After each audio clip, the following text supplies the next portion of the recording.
Vijayawada Governorpet bus stand స్థలాన్ని లూలు మంత్రికి తెచ్చేందుకు రాష్ట్ర ప్రభుత్వం అయితే సిద్ధమైంది. దీనికి సంబంధించి ఆర్టీసీ ఉద్యోగులు వ్యతిరేకిస్తున్నారు, ప్రజా సంఘాలు వ్యతిరేకిస్తున్నాయి. బెజవాడ గవర్నర్పేట బస్టాండ్ అంటే పేరున్నది. దశాబ్దంలో యొక్క బస్టాండ్ ని ఈ ప్రైవేట్ కంపెనీ దారాదత్తం చేయడంపై వ్యతిరేకిస్తానికి సంబంధించి మనతో పాటు ఉన్నారు ఆర్టీసీ కార్మికులు ఉన్నారు. సార్, ప్రధానంగా ఏం చెప్తారండి? ఈ యొక్క ఆర్టీసీ ఎప్పటి నుంచి ఉన్నటువంటి గవర్నర్పేట డిపోని లూలు మంత్రికి ఇస్తారు, ఏం చెప్తారండి? ఈ పాత బస్టాండ్ స్థలాన్ని లూలు మాల్కి ఇచ్చేటువంటి విధానాన్ని మేము పూర్తిగా వ్యతిరేకిస్తున్నాము. ఎందుకంటే ఆర్టీసీగా ఈ విజయవాడ నగరానికి ఈ పాత బస్టాండ్ అనేది ఒక తాళమానికలాగా ఉన్నటువంటి పరిస్థితి. కానీ ఇవాళ ఆర్టీసీ స్థలాన్ని ప్రైవేట్కి ఇవ్వటం వల్ల ఆర్టీసీ నిర్వీర్యమైనటువంటి పరిస్థితులు ఉన్నాయి. మేము మనం చేసేది ఒకటే, ఈ డిపోకి సంబంధించి 1959లో ఆర్టీసీకి సంబంధించి స్థలాన్ని కొనడం జరిగింది. ఆ రోజున 5.27 ఎకరాలు ఉన్నటువంటి స్థలం ఈ రోజు 4.15 మాత్రమే మిగిలింది. మేము మనం చేసేది ఒకటే, ఆర్టీసీని నిర్వీర్యం చేయకుండా షాపింగ్ మాల్ ఇస్తారు, ఇంకోటి ఇస్తారు కూడా ప్రభుత్వానికి మేము వ్యతిరేకం కాదు. ఆ మాల్ రావడానికి కూడా మేము మనస్ఫూర్తిగా స్వాగతిస్తున్నాం. అయితే ఇక్కడ జరుగుతున్నటువంటి నష్టాన్ని లక్షలాది మంది ప్రయాణికులకు ఏదైతే అవసరం ఉందో అవసరాన్ని కోల్పోయేటువంటి పరిస్థితి ఉంది. కాబట్టి ఖచ్చితంగా ఈ డిపోల్ని ఇక్కడ కొనసాగించేలాగా చర్యలు తీసుకుని లూలు మాల్కి ఎక్కడిచ్చినా మేము కూడా స్వాగతిస్తామని మీ ద్వారా తెలియపరుస్తా ఉన్నాం. ఈ డిపోని ఆల్రెడీ ఇప్పటికే గొల్లపూడి ప్రాంతంలో డిపో ఏర్పాటు చేస్తామని చెప్తున్నారు. గొల్లపూడిలో ఇచ్చినటువంటి రాళ్ల చెరువు దాని పేరు. ఇప్పుడు ఆల్రెడీ అది ఒక పెద్ద అగాధం అండి.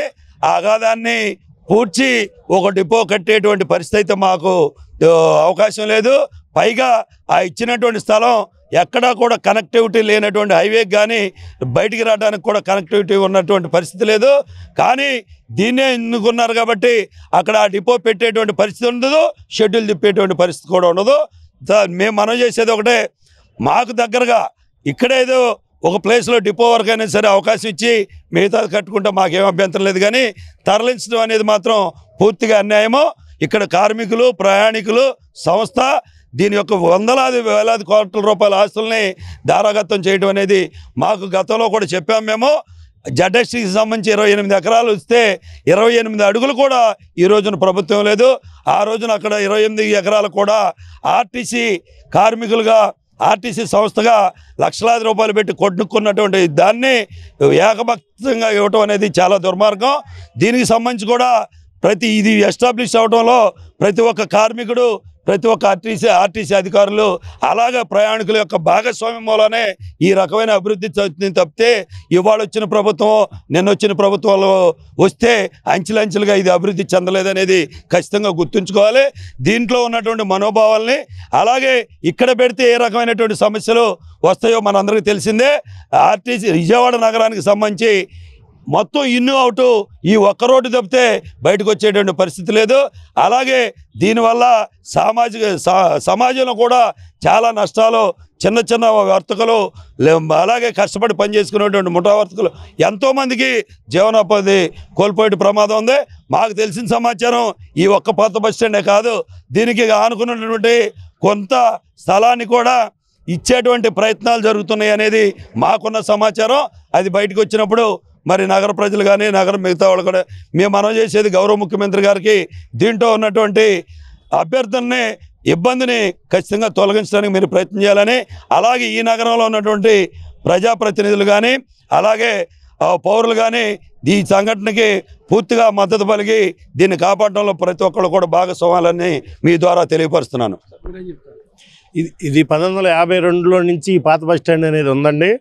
ఇప్పుడు అసలు విజయవాడ ఆర్టీసీ పుట్టిన కాడ నుంచి ఇదే ఫస్ట్. ఈ పాత బస్ స్టాండ్ అంటే పెద్ద పేరు. ఈ పాత బస్ స్టాండ్లో ఇన్ని సర్వీసులు 115 సర్వీసులు ఉండండి గవర్నర్పేట 2 డిపోలో. ఆ 115 సర్వీసులు ఇంతమంది జనాన్ని అక్కడ ఎక్కడో రాళ్ల చెరువు అంటున్నారు. అదేమో దారి లేదు, 1 వే రోడ్డు అంటే అసలు అది రాళ్ళు కొట్టని ఎప్పుడు సరి చేయాలి, ఎప్పుడు కట్టాలి, ఎప్పుడు మాకు డిపో ఇవ్వాలి.